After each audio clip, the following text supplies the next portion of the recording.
Hello, my name is Morgan Straight and I am currently a student at Waldorf University. I will be presenting on the effects of bisphenol A on adult rat brains. So what is bisphenol A? Bisphenol A, or BPA, is a chemical used to make many plastic products since the 1960s. More than 2.2 metric tons of BPA-containing plastic products are made each year. BPA is found in plastic containers that hold food or water. This example would be water bottles or baby bottles, and this can lead to BPA leaching. Leaching is increased when polycarbonate is scratched, and this is normally from heat. A study in 2008 found a 2/3 increase in BPA levels found in urine after just 1 week of using water bottles. So these results are expected to rise even more if they were heated. An example would be baby bottles. So why is this important? BPA is an endocrine disruptor and it imitates estrogen and it interacts with estrogen receptor alpha and estrogen receptor beta. Estrogen is linked to ovarian cancer, breast cancer, and neurotoxicity, and it is thought to facilitate tumor progression and apoptosis of cells. Even in small doses, BPA can still cause adverse effects. A study done on low doses of BPA in rats noticed that it altered their behavior. This included exploring, grooming, and lower rearing frequencies. Along with cancer, BPA has been linked to autism spectrum disorder. A study in 2015 found that BPA levels were 3 times greater in ASD individuals than in the control group. So BPA in the brain. In mice, exposure to BPA causes brain abnormalities and activation of microglia. Microglia are important immune cells of the central nervous system.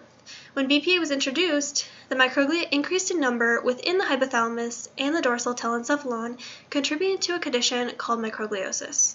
Changes to the juvenile central nervous system can produce adverse effects in adulthood. Research on the effects of BPA has mostly focused on young mice instead of looking at older mice or older rats. So my research will be looking at older rats, and that leads me to my goal. So my goal is to examine the physiological effects of BPA-treated rat brains. Previous research has demonstrated that BPA-treated rats showed abnormal inclusions in their brain, and this would be the image on the slide. So I will examine different areas of the rat brain and work to characterize the nature of the inclusions found in previous studies.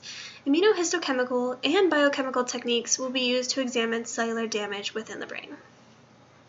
So this leads me to my objectives. Objective 1 is to determine activation levels of microglia in BPA-treated brains. The purpose of this objective is to identify whether BPA has damaged the brain enough to activate microglia. Microglia comprise 10% of the cells within the brain. And in the adult brain, microglia are in a homeostatic state and don't proliferate. But they can be activated under pathological conditions such as a neurodegenerative disease. So previous research has found histological differences in BPA-treated and untreated brains of embryonic mice. It's linked BPA exposure to an abnormal microglia profile and neuroinflammation. So since BPA exposure is constant throughout our lifetime, it is important to understand how BPA exposure affects a fully developed brain. So anti-IBA1 antibodies will delineate activated microglia cells, and if we find more microglia activation in BPA-treated rats, this would suggest a response to the foreign material.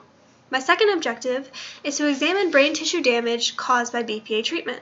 The purpose of this objective is to identify whether BPA is causing cell death and inflammation that leads to brain tissue damage and what that damage is. Brain tissue damage can occur from apoptosis or necrosis, so we will be using an R&D Systems tunnel apoptosis detection kit to look for apoptosis. So my expected results. So I expect activation of microglia due to the introduction of BPA. In an embryo, microglia activity has been shown to increase with BPA introduction. So microglia secrete IGF-1 to promote neuronal growth. When exposed to BPA, the M1 and M2 microglia factors were increased. So M1 and M2 microglia factors are expressed in an embryo as well as an adult, and so that is why I expect microglia to be activated due to BPA introduction. I also expect brain tissue damage due to cell death. A study in 2016 found that exposure to BPA showed an increase in caspase 3 cells that led to the apoptosis in mice. So this was found in the testes as well as the liver. Also, BPA has been shown to harm the brain by forming reactive oxygen species, or ROS. Excessive generation of ROS has shown to cause apoptosis and degeneration, and that is why I expect brain tissue damage due to cell death from BPA introduction. So in conclusion, my research is looking at to understand more about the effects of BPA in developed rat brains by looking at microglia activation and cell death within the brain, and this is important because BPA is linked to multiple health problems. However, we still do not know very much about the effects of BPA in humans, and so that is what I am looking at in my research. Thank you.